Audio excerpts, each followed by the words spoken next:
Welcome to the Firewater Review, a weekly podcast dedicated to whiskey reviews. On today's show, we will be reviewing Old Weller Antique Original 107, and we are joined by guest Chris Williams of Roundtable Woodworks. I am your host, Seth Brown. I am joined by my co-host, Aaron Cave. How's it going, gentlemen? Going well. How are you guys? Good. Doing excellent. Returning guest. Yes, returning. That's right. The first returning guest of this podcast. Ah, good to know. Welcome back. So how's it been going, man? Yeah, it's been going good. Busy. But things are going well. It's nice to take a minute, sit down and drink some bourbon and talk about it. So yeah. It doesn't happen too often. It's usually just drinking it. So yeah. What were you going to say, Aaron? I was going to say, I know I've been keeping you busy the past couple months, so I can only imagine all the stuff I've been ordering on top of what you normally do. You're probably really I think keeping busy. Talk about returning guests. I think Aaron is our number one returning customer for sure. What was it? What was like last month? I probably ordered 30 plus Glencairns, all engraved. Yeah. Oh man. But you've been working on a cool, stuff. You've been working on a cool project for Aaron lately. Do you want to talk about that or hold off? No, we can talk about it. We're working on, and I'm just starting to ship them the Bourbon Cave bourbon tray. So it's a serving tray made out of a bourbon barrel lid. Couple handles on it. I mean, it's perfect for carrying a couple bottles and some glasses to wherever you're going to drink them, or appetizers, or breakfast in bed, whatever you want to carry on it. And that's something Aaron approached me about a couple months ago, and we finally got it all honed in, and they're ready to go. So those will be up on the site. If they're not up on the site right now, they will be very, very shortly. Excellent. I see an order in my future. Yeah, it was. I'm blown away with what you came up with and how you created it. It's just a phenomenal product, and I can't wait to get mine. Actually, I've been itching to get it, and and it's something of beauty, I think. Now, you're going to be serving your wife breakfast in bed with this tray, or is she going to be serving you in bed with this tray? I'll be serving her for sure. It's okay. Yeah. I get up early. I'm up before anyone, so I'm always the one making breakfast for everyone. So excellent. Yeah, she'll be getting breakfast in bed, I'm sure. So, Chris, how long, I don't know that we talked about this. How long have you been doing Roundtable Woodworks, or just messing with whiskey barrels in general? About 2 years. I used to work at a big liquor store in Chicagoland when I lived up there, and we did a lot of single barrel selects. So when you do those private barrel picks, you get the actual barrel. So our store was just overrun with them. They were starting to fall apart because nobody took care of them. So the boss said, throw these away. And I said, nah, just put them in my trunk. So took them home and started messing with them then. And then when I left that job and moved back to my hometown and had access to my wood shop, well, that's when I really started taking off. And that's been about, coming up on right at 2 years ago that we've been going full time at it and almost exclusively focusing on whiskey barrels. That's cool. Nice. Are you still doing the beard oil stuff as well? Yep. We still do that. That's our Merlin's Beer Products. That's actually the one that we started with.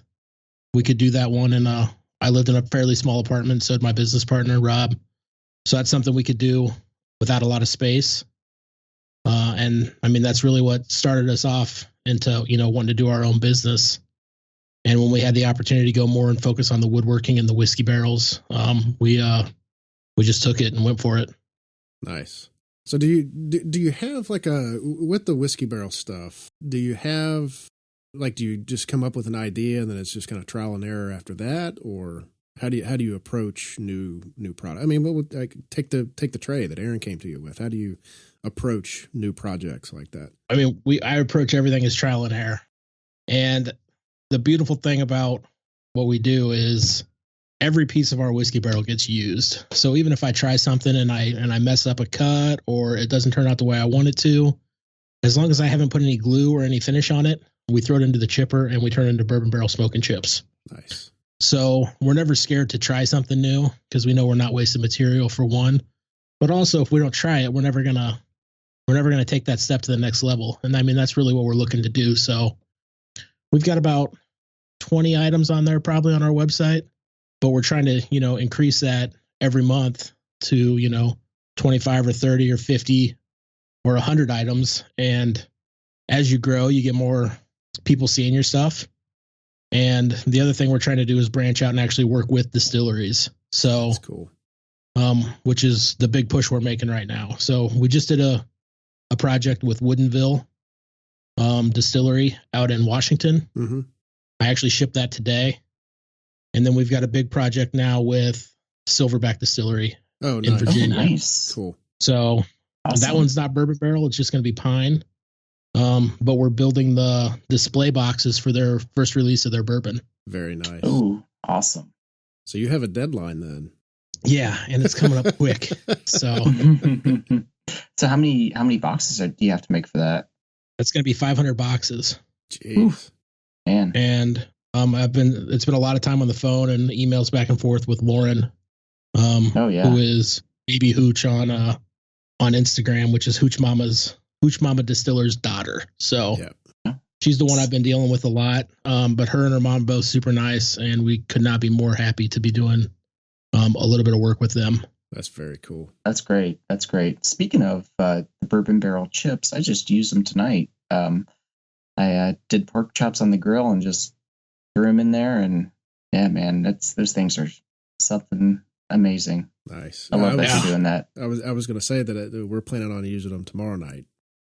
I really like them. I use them a lot, and honestly, right now I'm sold out of them online. Oh, really? Oh, wow. Yeah, because I shipped.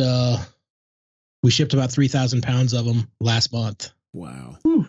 So when you make those, is it something that you set out to do, or is it just spare pieces that you aren't using for other products? I mean, our main product right now is the shadow boxes, and when we make the shadow boxes, we end up with these weird in cuts and thin cuts off the stave that there's just not much that we could do with them.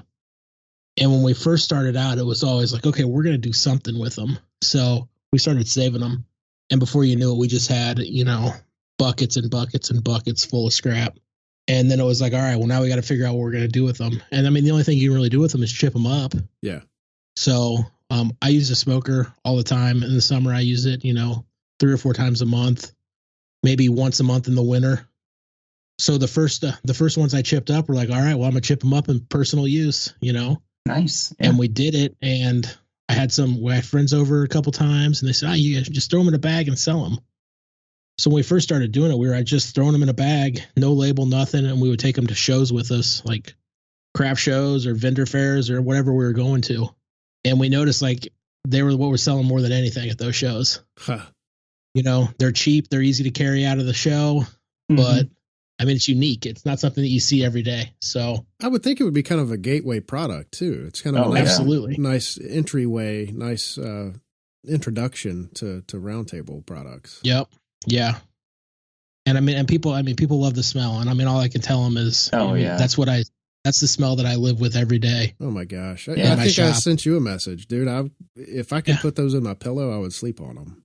Yeah. They're fantastic, but I mean, we do everything ourselves. So we break the barrels down, we cut everything, we chip everything. So, I mean, everything that we do, we're surrounded by that smell all day, every day, which that's amazing. Makes it worth it right there. Yeah. Yeah. So about from one barrel, about how many products do you think you could get out of one barrel on average? I mean, so obviously the lids, I mean, if I could go down to as efficient as possible, I can get probably 3 to 4 shadow boxes, 2 serving trays, probably 30 bottle openers, a couple of the Glencairn whiskey butlers, and then probably still 20 pounds worth of chips. Wow, nice. Something like that. The only thing I don't use right now is the rings, because I have no experience at all in metalwork. Yeah. So, I mean, right now my garage has just got stacks and stacks and stacks of them. So, either I've got to either clear them out or figure out something to do with them, and soon, because they're going to overrun my life. I have a new product pitch for you. I don't know how in the world you would ship it to me, but I'm looking for some Adirondack chairs. See, and that's something I haven't got into yet. I'd love to make them, and I people make beautiful ones out of bourbon barrels, but that's always my problem is I don't understand how am I going to ship that to Georgia, right, and be cost effective, right, or ship it to California, yeah. Because I mean, I've got other big plans too. Like, I mean, my next big project is going to be a project for me, but I need a new desk, and I plan on making a desktop out of bourbon barrel staves. Nice. Oh, nice. But again, it's like, how do you ship that somewhere? Right. So, I mean, I know people do it. They're using freight companies, I guess. it's just nothing that I've been able to delve into yet. Interesting. Yeah, those would be almost commission projects. Mm-hmm. Yeah. And like I said, I plan on getting into bigger stuff like that. We're still working on it, but we're just finishing up our new shop space, which is going to be, right now we're in about 450 square feet plus my garage that I use for storage. But we're going to be moving into about 2,100 square feet. Oh, wow. Oh, nice. So we're going to have more space. And having everything in one location will just make everything that we do faster. Because right now I spend time driving I drive between 3 different locations on my everyday. But once I have enough space in one spot, I'll be able to go there for 8 or 10 hours a day and get a lot more done than I do in a day now. Absolutely. It's the problem I have. I have a long commute. I don't get anything done when I'm driving. Yeah. Well, my commute's short, fortunately. My 2 other places I go are 5 minutes from my house, but it's still like hauling material back and forth is my biggest issue. Yeah. So let's talk a little bit about what you're doing with the ABV network. These coasters are pretty awesome. Yeah. So that's something that we've always wanted to do, coasters, and I've never really found a good way to do it. Mm-hmm. And we used to do them out of walnut and cherry, and we could engrave those easily. But we started messing around with the bourbon barrel ones. And I mean, your first problem with the stave is you got to get it to sit flat. So right. We got to knock the edges off the back. We don't want to take it all the way down to just the white oak, because you want to see that char on the inside. You want to know that it's a whiskey barrel. And then the other thing was, once you cut the hole into it, the white oak doesn't engrave that well. So it's hard to get something to show up well. So what we did was we took a cork insert that we can laser engrave anything you want onto them. And then we use that insert. That insert also will absorb some water, just like any other cork coaster would. But it gives us the ability to 100% customize them. So I think we did 6 designs for the ABV network. And there's something that we haven't even got up on our website yet. So I think I'm going to get some Firewater ones from you. Yeah, I did. Yeah. And it's awesome, man. I love it because it's nice and beefy too. It's not like just a thin little piece of wood. It's like the actual stave. When that showed up, I was like, oh, this is freaking awesome. They're about an inch thick, and then they're about 4 1/4 by 4 1/4 ish. I mean, that depends on how wide each stave is, obviously. Right. But doing it on the cork and having the standard size hole allows us to use any size of stave. So again, that goes back to using as much material as we can. That's sweet, man. And I mean, the white oak obviously holds moisture because it did it for several years. Yep. Yeah, absolutely. Yeah. And these are the ABV network ones are available up on ABVnetworkmerch.com. Yeah, that's where I got mine. And of course, I got myself a Firewater Review one. Of course. So, of course. Yeah. I would feel like you were cheating on me if you did otherwise. Oh, I know. Nice. Well, what do we say we talk about a little whiskey, a little bourbon? Oh, sounds good. Is that what this is about? Maybe. I mean, we can keep talking about barrels. I'm happy just hearing Chris talk about all the stuff and the process and everything. Yeah, it's cool stuff. It's a lot of fun, I tell you that. So yeah, I mean, we'll give plugs at the end, but definitely check out Chris's work. It's, I mean, everything from laser etched Glencairns to shadow boxes to bottle caddies to the trays and the barrel chips and now the coasters, and you have different size shadow boxes. Yep, sizes square and rectangular. So, and that's another thing, we're working on getting more combos up so people can just look and say like, oh, I like that combo, and just buy the whole set. Yeah. Oh, nice. Try to make it as simple as possible for people. That's awesome. Very cool. All right. Well, let's talk about some Old Weller Antique. All right. Aaron, we haven't really gotten into any of the Buffalo Trace wheated mash bill, I don't think, on this, have we? We've done the Bernheim wheat, but I think that's really been the only wheated that we've covered on here.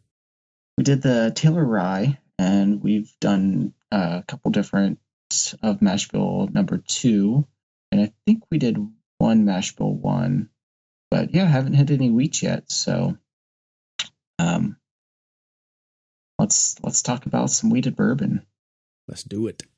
Well, Old Weller Antique is, as we just mentioned, part of Buffalo Trace's wheated mash bill. So at least 51% corn to be considered bourbon. So instead of rye, the secondary grain is wheat. And wheat is known to give the bourbon a softer and sweeter flavor, where rye gives it that more kind of bold, spicy, peppery flavor. So a lot of people really enjoy the wheat whiskeys just because they're a little bit softer and sweeter just up front. So everyone knows Pappy Van Winkle is the famous wheated bourbon from Buffalo Trace. Who? And yeah, who's that guy? But Weller, all the Weller brands also share that exact same mash bill. So up until recently, you could find Weller products sitting kind of on the shelves here and there. But as people found out, of course, it shares the same mash bill. It's quickly disappearing. Freak out. Clear the shelves. Yeah. Yep. But so the Weller lineup consists of 3 different products. You got your Special Reserve, which is a 90 proof. You have your Old Weller Antique, which is a 107 proof. And your Weller 12, which is back to 90 proof, but aged 12 years. The Special Reserve used to be age stated 7 years, but that dropped off. The Antique, they say it's bottled as close to barrel proof as possible. So one thing to note about the wheated mash bill from Buffalo Trace is they enter it in the barrel at 114, and everything else, all the other mash bill 1 and 2 enter the barrel at 125. So when they're dumping this, it's going to be coming out at a lower proof. So they really don't add much water to this to get it down to 107, which is kind of nice. Yeah. But unfortunately, it is non-chill, or it is chill filtered. But yeah. But there are a few barrel selections out there, if you're lucky enough to find them, that are non-chill filtered. There was a big store here in Atlanta that got one last week, and I did not find out about it until yesterday, and it was gone in a day and a half. I'm sure it was. But they're starting to let people pick non-chill filter barrels now, which is awesome. So keep a lookout for that. But besides that, I don't really got a whole lot of anything else to say. I mean, I'm pretty sure just everyone knows what Weller is. And now, do you guys have issues finding even Special Reserve? Personally, me, it just recently, last year, became available in the state of Ohio, and I have yet to see a single bottle on a shelf in Ohio. Really? Yeah.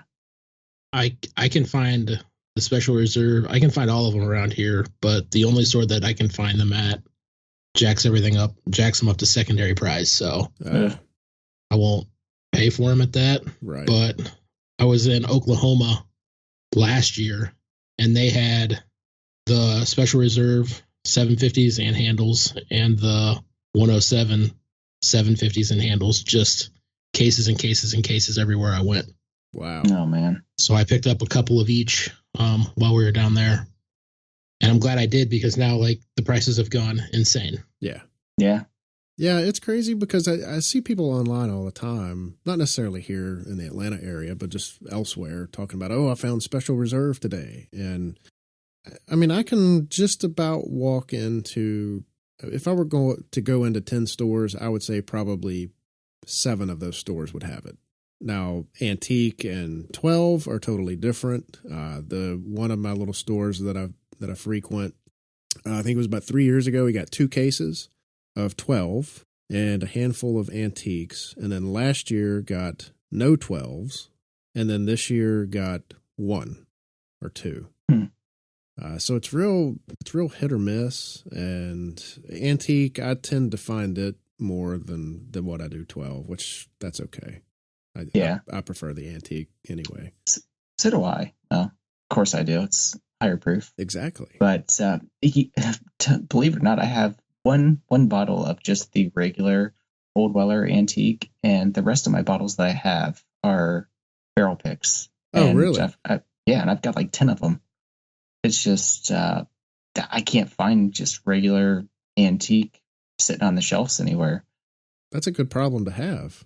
Well, yeah, it is. But it's it blows me away that you just can't find it sitting on the shelf.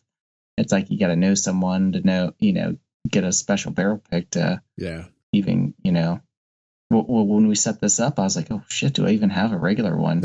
I had to go digging around.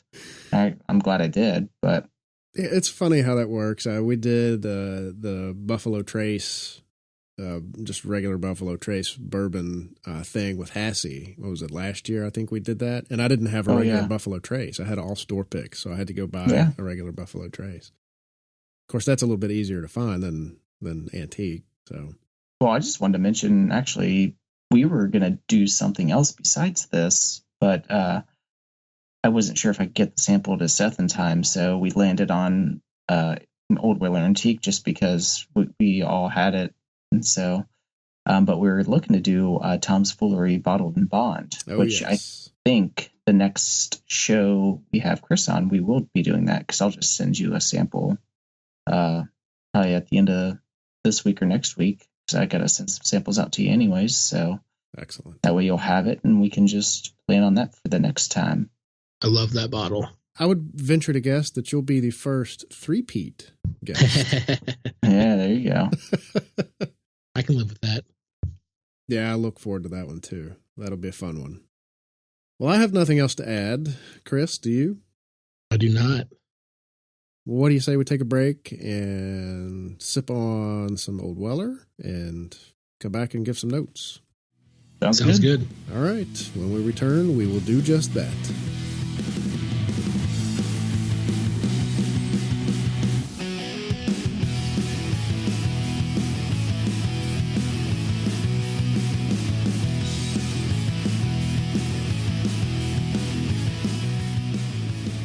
Welcome back, everybody. In the break, we have been sipping on Old Weller Antique Original 107 from Buffalo Trace. And per the usual format, I will let Aaron kick it off, and then we'll let Chris go, and then I will bring up the rear as usual. So take it away, Aaron.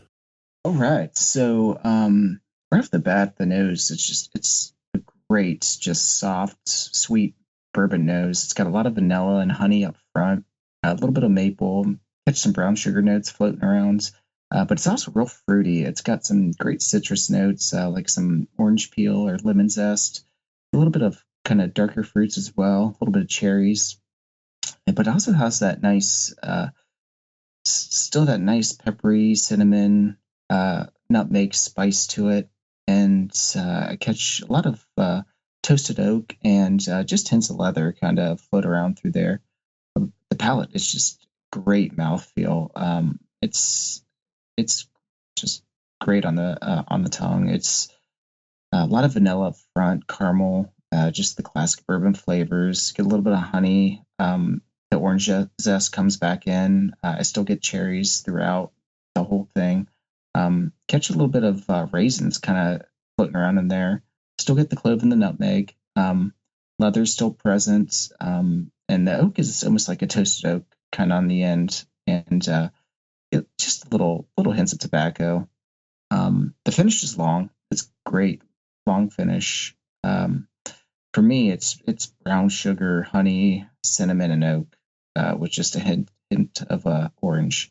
Yeah, this is a really well-rounded bourbon. It's very, very well balanced. I've always loved this pour, and I always will.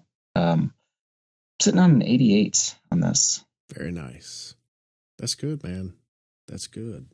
Yeah, it's a good bourbon, and it's hard to beat if you can find it retail. I mean, $28. It's solid. I think most what I see it for down here is usually 32 to 35. So it's a little higher, but that's pretty standard most places down here, if you see it at all. But then, of course, you've got the jack wagons that want to charge 50 and 60 for a bottle. And I try not to go to those stores. Yeah, well, I told you about that release I went to after we did the NBR pick. They had an Old Weller Antique, which is non-chill filter.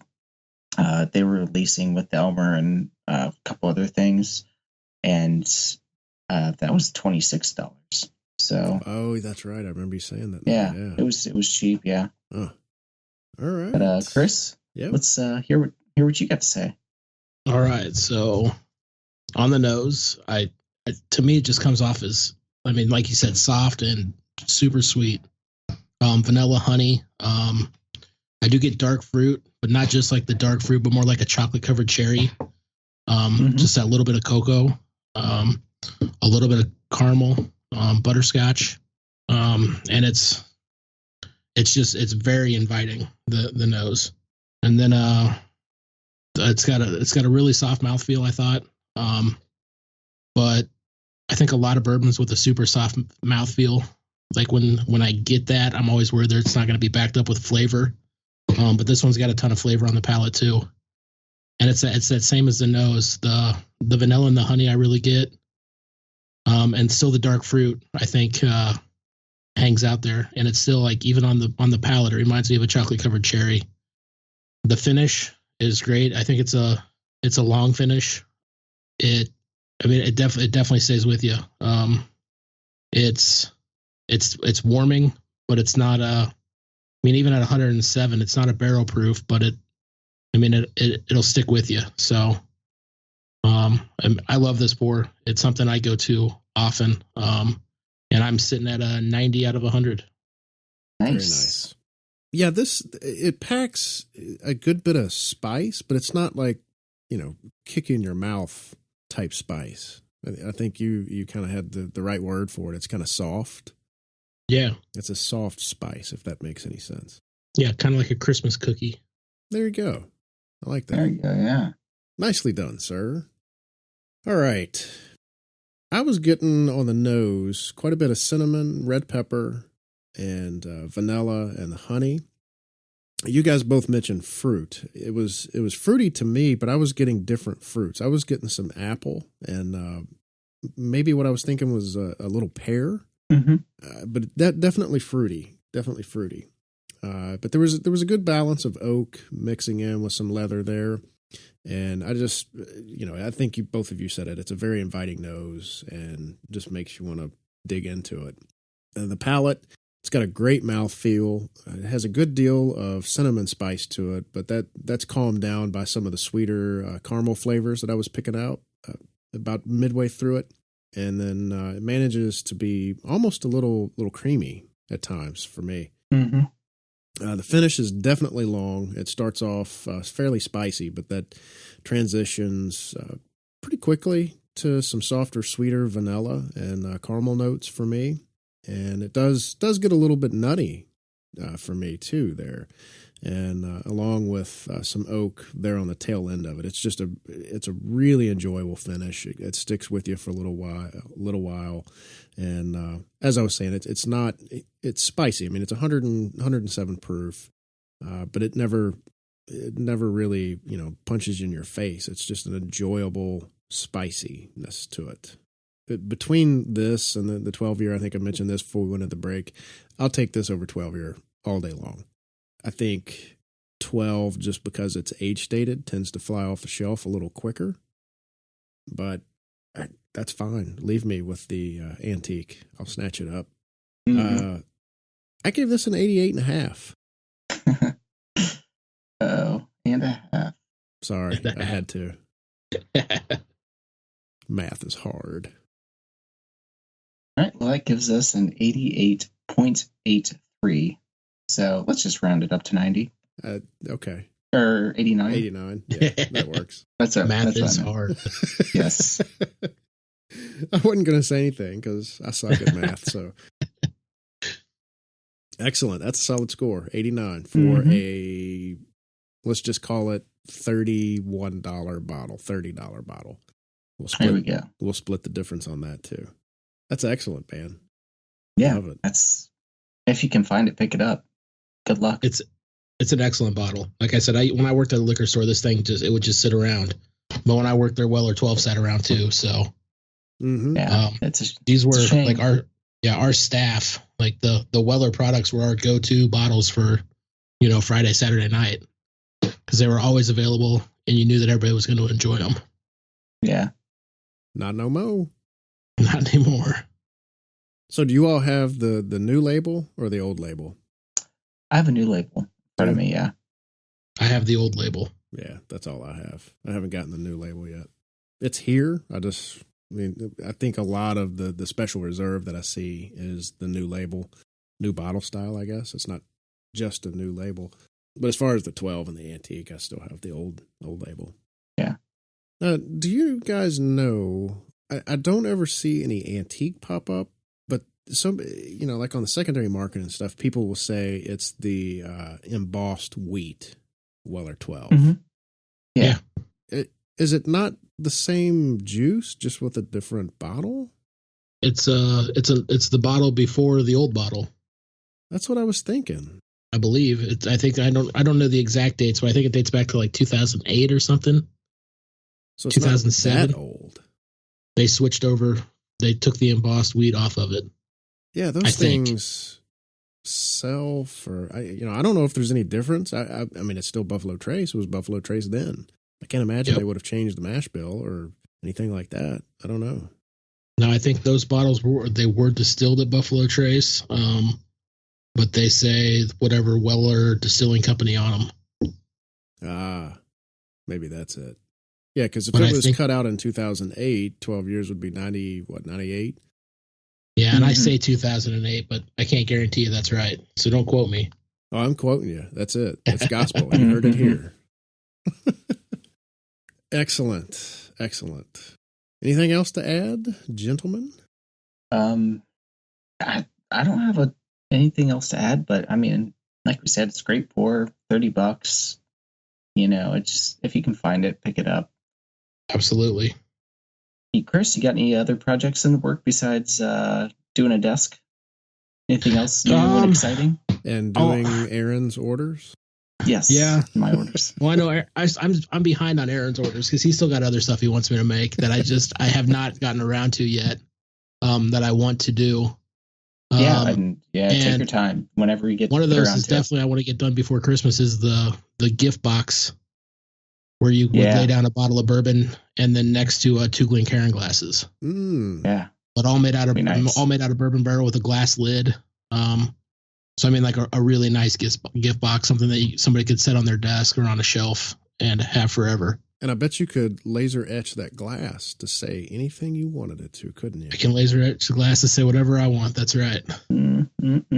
Nice. Honey, I know what I want for Christmas. But you better make sure there's 2 glasses and a bottle in there as well. Yes, yeah. Otherwise, I'm rejecting the gift. Yeah. Other than that, right now we're just trying to keep up with orders and trying to ramp up for the holidays because they're coming up, approaching. Mm-hmm. That's crazy. Oh yeah, after the 4th of July, it's like it's football season, then Christmas. Yeah. And you're into the new year. Yep. Yeah, that's right. Football season's coming up, man. You better get those barrel chips back in stock, buddy. Yeah, it's coming up fast. Yeah, it's on my task list for for this week. It was on my task list last week too, so I'm sure you have nothing else better to do. Yeah, my list just keeps growing. That's all right. I'm kind of intrigued. How did you ship 3,000 pounds of barrel? 3,000 pounds. Those went freight. So those all went to Maker's Mark. Wow. Oh wow. Cool. And they had a Maker's Mark truck that traveled all over the country to like food festivals, and they were making mixed drinks and sampling their whiskeys and stuff, and they were giving out little bags of the smoking chips as giveaways. That's cool. So they passed them out all over the country. Did it say Roundtable on it? I was about to ask the same thing. It did not. Oh. And the only reason it didn't is because the bags that they got, they had the bags printed, and their plan was to ship them to us, and we were going to fill the bags and then hang like basically a little tag on there that said Roundtable Woodworks, like made for Maker's Mark by Roundtable Woodworks. Right. But the people making the bags couldn't get the bags done in time to get them to us, filled and shipped out because they had to go to LA. So the bags got shipped last minute to LA. We shipped the chips to LA and they filled them. Wow. So I did not get the chance to put Roundtable on there, but we did it through a marketing agency. So it's one of the ad agencies that works with Makers. I said Maker's Mark. It wasn't. It was Knob Creek. Oh, okay. It was Knob Creek. Okay. But just anything like that is a tremendous contact for us. Oh yeah, for sure. Yeah, man. So we're always looking to grow those relationships, and we were fine to not get our name on that, knowing that there's going to be bigger and better stuff in the future that we'll be associated with. Now, do you guys, and if you can't talk about this or don't want to talk about it, that's fine, but do you guys have partnerships with any distilleries as far as securing used barrels? Not yet. Okay. No.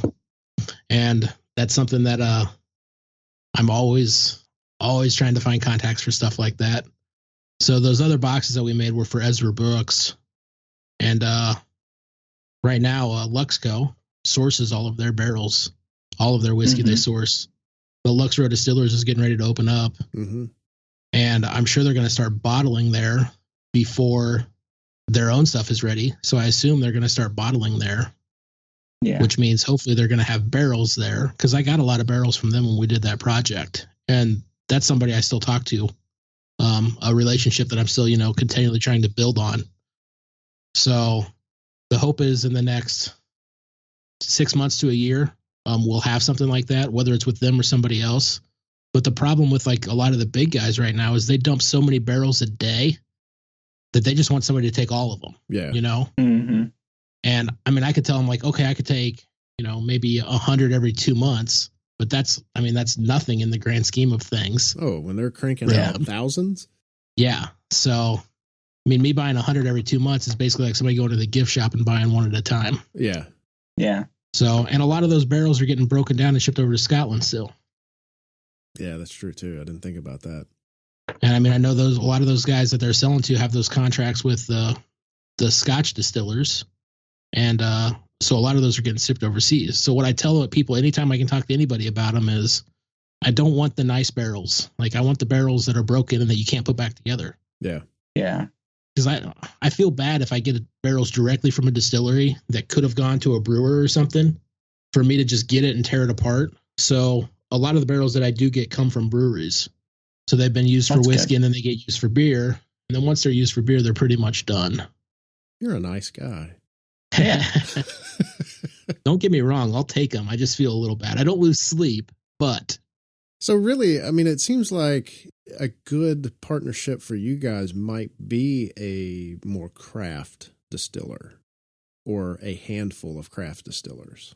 Or do you prefer the bigger brand? I mean, it's all the same wood really, but it's all the same wood to me. I don't really care right now. I mean, my stocks are so, intermingled. I used to try to keep everything sorted so I could tell people like, oh, your product came out of a Jim Beam barrel or it came out of a Knob Creek barrel. And I can still do that with lids on the stamp side because you can still see the stamp. And once in a while, you can see some stamps on the staves. But for the most part, I mean, it's impossible for me to tell you where your barrel came from. Yeah. But if I could get some kind of deal like that where I'm getting from, say, 2 or 3 or 4 sources, it would be much easier to keep track of than, because when I get them from a brewery, even, they're like, oh, well, this is I get tequila barrels. Like, people send me tequila barrels. I'm like, oh, I thought you had a bourbon barrel. I'm like, oh, well, I thought it was a bourbon barrel. I'm like, well, no, it's a tequila barrel. So, I mean, like I said, we'll take barrels from anywhere. Like you said, the wood's all the same. Yeah. That's really cool. But I definitely like working with the smaller companies. Yeah. Good for you guys, man. That's awesome. That Knob Creek deal. Yeah. That'd be a pretty sweet recurring customer. Yeah, absolutely. Yeah. And I mean, they do Knob Creek, and they also, they do ads for the rest of their brands as well. The rest of Jim Beam's brands. Yeah. I mean, Jim Beam's the largest bourbon distiller in the world. So it's a good contact to have, even if we can just start out small doing something. Oh, same that's for with sure. Luxco. Luxco, I mean, we did something for Ezra Brooks, but they've got a lot of brands under their umbrella. Yep. You want to talk about the Rebel Yell tons. I mean, they do a lot of stuff. And they're close to me. I'm only about 2.5 hours from their corporate office in St. Louis. Oh, that's right. I forgot about that. Excellent, man. Excellent. Well, on that note, where can everyone listening to this find you and find your products? You guys can find me at Roundtable Woodworks on Instagram. You'll see me doing, I don't know, all kinds of stuff there, making stuff and posing in my t-shirt and burning barrel staves. We do a little bit of everything. We try to do a little bit of everything, keep it lively. And then you can find me at roundtablewoodworks.com, where you can get everything that we make. And barrel chips will be back up there soon. Excellent. Great gifts for guys, too. And gals. Oh, yeah. And gals, really. Not just guys. Everybody drinks whiskey. That's really why we started doing it, because we would go to shows and craft shows and stuff. I'd go with my wife or with my mom or whoever. And it was always like, I don't want any of this stuff. So I only make stuff that I would put in my house or in my room of my house, in my office. So that's what you got to do, man. Yep. If I don't like it, I won't make it. I dig it. Well, I'm glad you liked my idea then. I did. What about you, Aaron? Well, you can always find me here at the Firewater Review, recording with Mr. Seth P. Brown, and also at Bourbon Cave on Instagram and Twitter.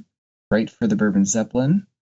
Write for the Sons of Winston Churchill. And make sure you check out Roundtable and pick yourself up a Bourbon Cave bourbon tray.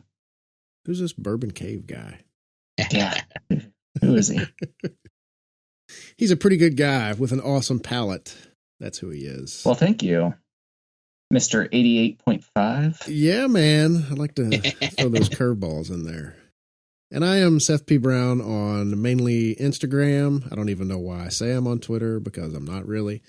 You can find me here on the Firewater Review. You can find me on the Son of Winston Churchill. That is, you can find them on Instagram at Son of Winston Churchill and sowchurchill.blogspot.com. I do reviews for them. I should have a couple coming up soon.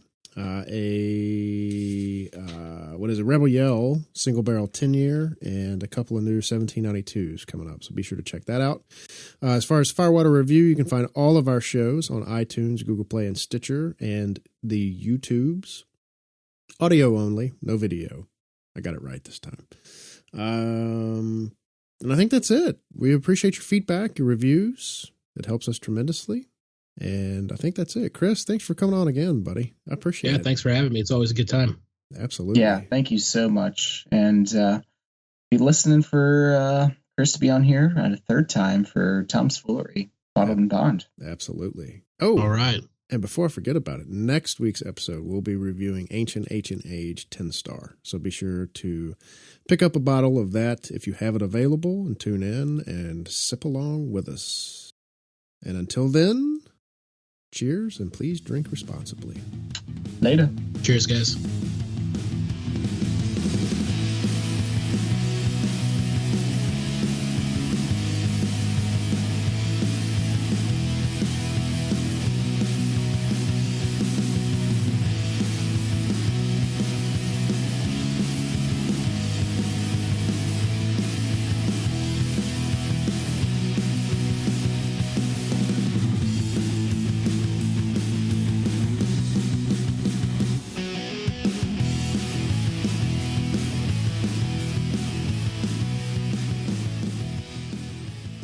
The Firewater Review is part of the ABV network. For more information or to become a sponsor, please visit abvnetwork.com.